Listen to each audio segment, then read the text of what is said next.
Hello, I'm Atu Jamir and you're watching Hornbill TV's Prime at 9 Now Headlines. The Manipur Tribal Students' Body served 7-day ultimatum to government to convene special assembly session to table Hill Areas Committee bill.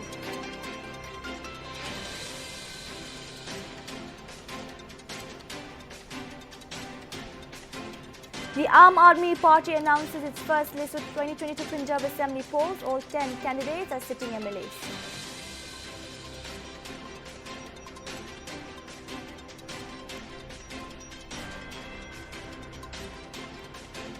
The central government assures a permanent commission for women army officers. Supreme Court will take a decision within 10 days regarding the 11 women officers.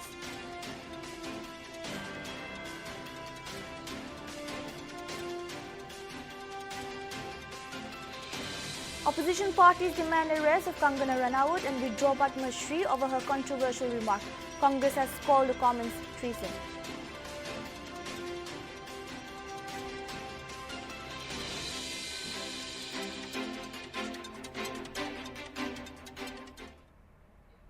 The Manipur tribal students' bodies have served 7 days ultimatum to the state government to table Hill Areas Committee bill in special assembly session. Its union have decided to impose different forms of agitation starting with 24 hours shutdown on November 20. It also threatens to impose economic blockage in the national highways from November 22nd if the government fails to act. Of tabling the bill in the assembly, the government has handed it over to some bureaucrats to re-examine it. This is unacceptable. How could the government reject a bill recommended by the HSC? So it has been more than 2 months since we have embarked on this. In a press conference held at the office of All Tribal Students Union Manipur, which is an umbrella organization of different tribal students' bodies situated at Tingmeirong Adim Jati complex in Imphal West, representatives of tribal bodies talked at length about the importance of HAC Bill 2021 and why it is required to convene a special assembly session before the election next year. Trying to impact the integrity of Manipur is not going to affect any short of that things. It is purely for the peoples of Manipur itself, and then the tribal itself who reside in the hill area also belongs to the people of Manipur. And then this signifies that we are not going to break the integrity of Manipur.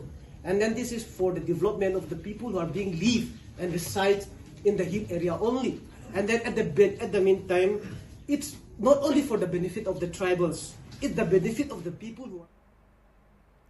President of ATSUM informed that the decision to start agitation was taken in a meeting of ATSUM, ANSAM, KSOGHQ and ATSUM Federation Unit on November 12. President of KSO, Sashank Vaikpa, said that after thorough discussion, the meeting unanimously resolved to demand for convening a special Manipur Legislative Assembly session to table the HSC recommended ADC Bill 2021. The central government on Friday said it will roll out the permanent commission option for all eligible women army officers after the Supreme Court warned the forces of contempt. ANI report said the centre further informed the Apex Court that it will take a decision within 10 days regarding the 11 women officers in the army who had moved the SC regarding permanent commission. After Supreme Court cautioned army of contempt, centre assures its rollout permanent commission option to all eligible women army officers. Centre tells SC that swift decision will be made within 10 days with regard to 11 women army officers who approach SC for permanent commission. An SC bench comprising Justices D.Y. Chandrachud and A.S. Bubana was hearing a petition filed by the 11 officers who alleged the army of non-compliance of the Apex Court's orders. The officers said the army was denying them permanent commission despite fulfilling the eligibility criteria as mentioned by the top court. According to a live law report, Additional Solicitor General of India Sanjay Jain said the court's order will be duly implemented and all the aggrieved women officers will be granted permanent commission subject to limitation started in the previous judgment.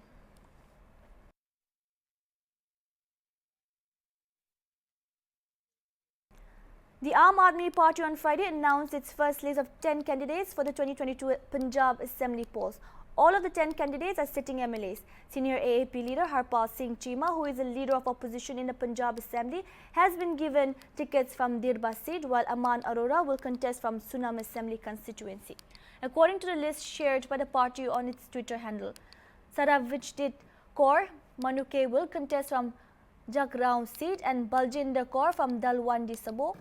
J. Kisan Drodi has been given ticket from Garjshankar seat, Manjit Bilaswar from Nihal Singh Wala, Kultar Singh Sandwan from Kotkapura, Putram from Budlata, Gurmeet Singh Meet Harir from Barnala and Kulwant Pandori from Mehal Kalan, according to the list. The election to the 117-member Punjab Assembly is due early next year. The poll schedule is yet to be announced by the Election Commission.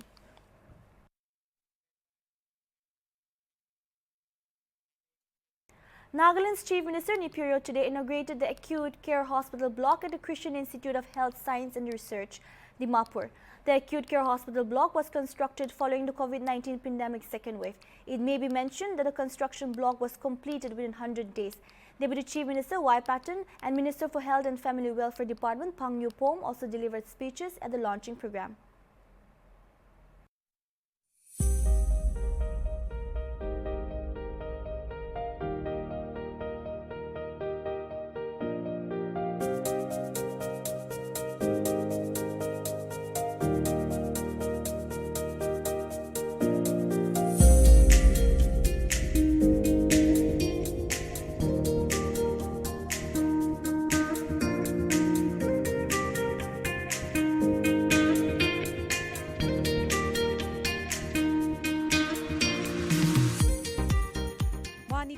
Acute Care Hospital Block CIHSR la inauguration program de hinese aru aji la inauguration program de itu Nagaland Chief Minister Nipuro itu program de kotha kura homoi taira kwa itu hospital ina ekta olado khali few section of the society na ekta jaga ekla noe holibi ina state sob la bhal karne ulaishi aru sob manui itura benefit ho lagi koine koishi aru ekta commendable kotha do ituro ki ase koile itu hospital do in a matter of 100 days tahan itu hospital do complete kuriole parishi newe koishi aru itu chief minister a kotha kura homoi tai right to Nagaland la government hospitals kan ke doctors kan ki bi urge kurishe tahan na bhal do kam do bhalra kurina aru tadera he ina public kana trust gain kura pichire he public kan holibi tahan lo de ina treatment kan karne tahan na hospital debi ahibo ina bi koishe aru taitala not to kira en kuishe kole sob manui nijor la health to ina balra sawo lagi koishe aru nijor la health balra saine health bal hoilewe manuhan khushi life ekta live ko pare ina bi koishe. We are one of the remote state, one of the most backward state, a tribal, a minority, and we have all the ingredients of bad names. But I believe we'll overcome all these things. I used to tell my people, I used to tell Delhi leaders also, that we are not poor, we are not backward, but we remain backward and we remain poor, though we are rich. Because of the unresolved Naga political issue. Completing this 200-bedded hospital within a span of less than 5 months. It is a record, I think, in the world. I convey my deepest appreciation to Honorable Chief Minister and Chairman, who is also the Chairman of Disaster Management Authority, for taking the lead and promptly approving they have to have such facility in our state. Like the rest of the world, our nation, India, have fought and faced the most challenging health crisis in our time with all the strength at its command and continue to fight on. The government of Nagaland has also tackled the pandemic with commendable and appreciable support from all sections of our society and with all available resources under the dynamic leadership of our Honorable Chief Minister, Sir Niphu. The department. Moi ase reporter ke Christine Yuke with camera person ke Tholeno for Hornbill TV. In an endeavor to conserve the wildlife in the region, villagers of Sikiputu village in Kamle district surrendered around 90 personal air guns under a special initiative launched by Arunachal Pradesh government. Air gun surrender Abhiyan aims to promote licensing in the area. The event was launched in the presence of State Environment and Forest Minister Mama Natung.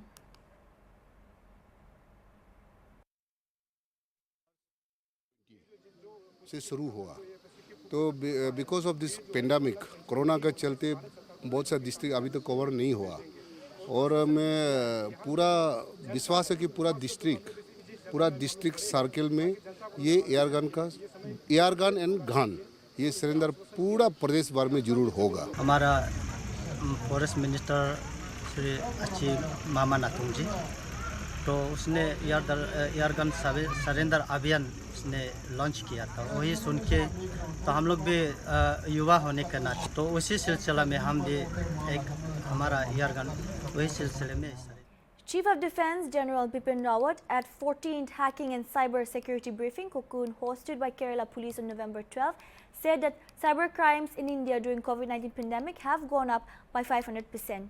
Cyber crimes in India in the pandemic have gone up by 500%. We need to consider the emerging threats like drones, ransomware, Internet of Things devices and the role of nation states in the cyber attacks, which has made the problem more complicated and grave, said General Bipin Rawat. According to estimates, cyber crimes in India during the global pandemic have gone up by almost 500%. We need to consider the emerging threats from new technologies like drones, ransomwares, Internet of Things devices, and also the role of nation states in these cyber attacks, which has made the problem more complicated and grave. The new technologies emerging, including virtual currency, blockchains, Internet of Things, ransomware, and so on. The IT Act 2000, amended in 2008, needs to be updated further, putting in place cyber security standards. Maharashtra Chief Minister Uddhav Thackeray successfully underwent cervical spine surgery at the Mumbai's H&N Reliance Hospital, his office said on Friday. Mr. Thackeray, 61, has been moved to a ward after his surgery, said a statement from the Chief Minister's office, quoting two doctors of the hospital, Ajit Desai and Shekhar Bochraj.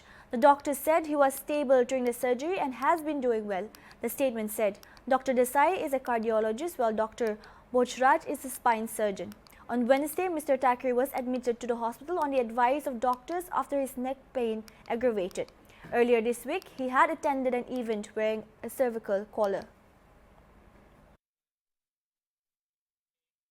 In a review meeting of the Social Justice and Empowerment Department, Rajasthan Chief Minister Ashok Gehlot said that the rules and procedures of various social security schemes should be further simplified so that their benefits easily reach every eligible person. The CM also highlighted the importance of digitalization of processes to swiftly provide benefits of the schemes and transparency. The Chief Minister underlined that in the present circumstances, the need to increase the scope of social security is being felt all over the world. State government is making efforts with all seriousness and sensitivity towards ensuring social security to all the needy sections, including the deprived, helpless, destitute and other sections of the society, said CM Gehlot. The Rajasthan Chief Minister also said that the Rajasthan government had announced a relief package under the Chief Minister's Corona Sahayata Yojana for the families of the victims of the pandemic. He said that the officers should ensure that every eligible victim's family should get its benefit. During the meeting, the CM ordered the officers to finish the budget and other announcements related to social security on top priority.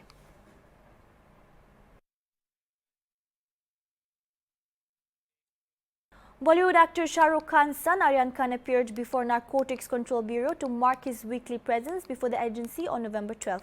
Mandatory weekly appearance before NCB was one of the conditions set by Bombay High Court while granting him bail in drugs on cruise case. Munmun Dhameja also marked her presence before the NCB.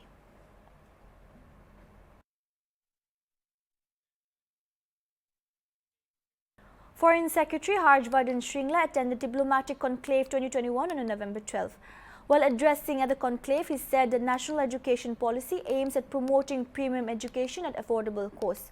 The national education policy aims to promoting India as a global destination for students by providing premium education at affordable costs. It provides international universities to be set up in campuses in India, which can be a win for both students and educational sector at large.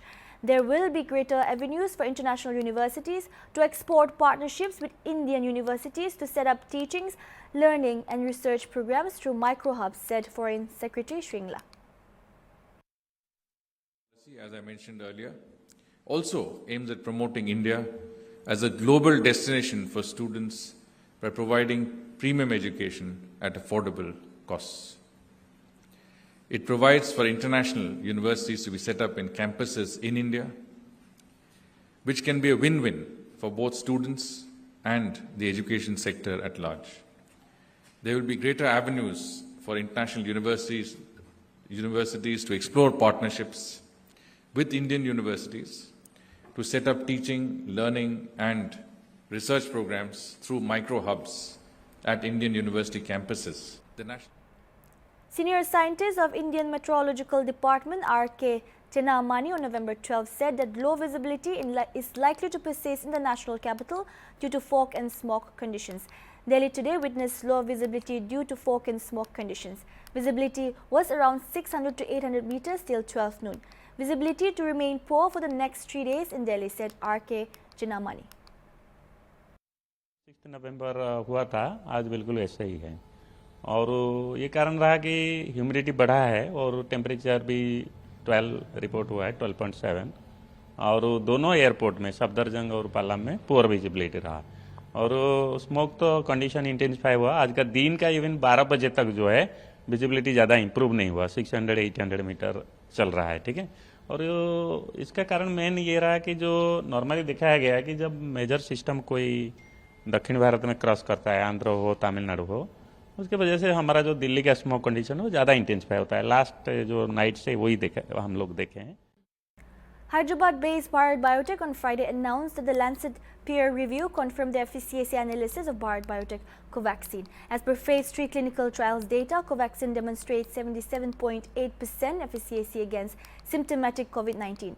Covaxin is the only COVID-19 vaccine to have demonstrated efficacy data from phase 3 clinical trials against the Delta variant at 65.2%.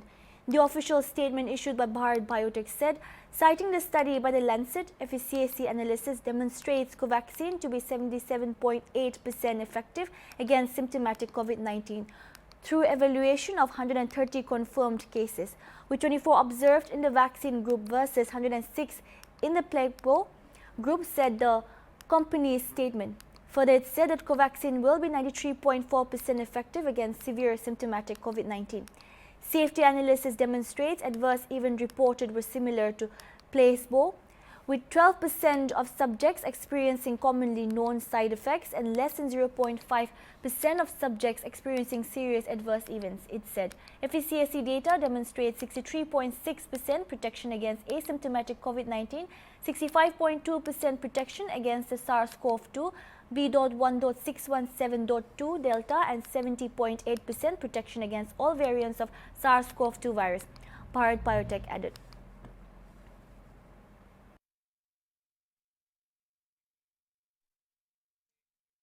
AIMIM Chief Azauddin Awasi on Thursday said Congress and Muhammad Ali Jinnah were responsible for the partition of India and not the Muslims. Awasi's statement came a day after Shuldev Parata Samaj Party Chief O.P. Rajbar gave statement that there would have been no partition had Muhammad Ali Jinnah been made the first Prime Minister of India. बंटवारा हुआ तो मुसलमानों की वजह से नहीं, भारत का बंटवारा हुआ तो जिन्ना की वजह से हुआ। उस वक्त मुसलमानों को वोट डालने का इख्तियार नहीं था, वही मुसलमान वोट डाल सकता था जो सरमायादार था या नवाब था या उसके पास इतनी जमीन थी या उसके पास कोई डिग्री थी। मुसलमानों को मौरद इल्जाम खड़ा करना भारत के दो टुकड़े का ये सरासर झूठ है, ये मुसलमानों पर इल्जाम है और मैं Addressing Diplomatic Conclave 2021, External Affairs Minister Dr. S. Jaishankar on November 12 said that the quest for education has also been a powerful incentive for Indians to go to other countries. More than 1 million Indian students study abroad, and by doing so, they have laid the basis for strong relationships across many geographies. This is complemented by a long tradition of foreign students studying in India, currently about 50,000 from 164 nations, he added. Has also been a powerful incentive for Indians to go to other countries. More than 1 million Indian students study abroad. And by doing so, they have laid the basis for strong relationships across many geographies. This is complemented by a long tradition of foreign students studying in India, currently about 50,000 from 164 nations. We have many illustrious alumni from our higher education institutions. The challenge today is to reimagine this two-way interaction. Zika virus has moved beyond Kanpur, and 2 cases of the virus have been found in Uttar Pradesh's state capital, Lucknow. Vedraj Singh, Director General Medical and Health in Uttar Pradesh government, said 1 positive Zika virus case each was detected in Lucknow's Husseinganj and LDA colony areas. The 2 cases in Lucknow come against the backdrop of rising Zika virus cases in Kanpur district that has reported 105 cases so far. 1 case was reported from Kannauj district, and Lucknow is the 3rd district in Uttar Pradesh to have a Zika footprint. The samples of Zika virus patients in Lucknow were tested as King George's Medical University here, and the reports came in on Thursday evening. One of the patients is a 30-year-old man residing in Hassanganj area of Lucknow. The other is a 24-year-old woman from the Krishna Nagar area on Kanpur Road in the state capital. Uttar Pradesh Health Minister Jai Pratap Singh said rapid actions has been taken to stop the spread of the Zika virus, adding that the major reason behind its spread has been the first case found in Kanpur Chakkeri Air Base camp. The people who came in contact with the affected individuals have been also tested positive for the virus. Now, through surveillance, identification has been done by testing the vulnerable groups.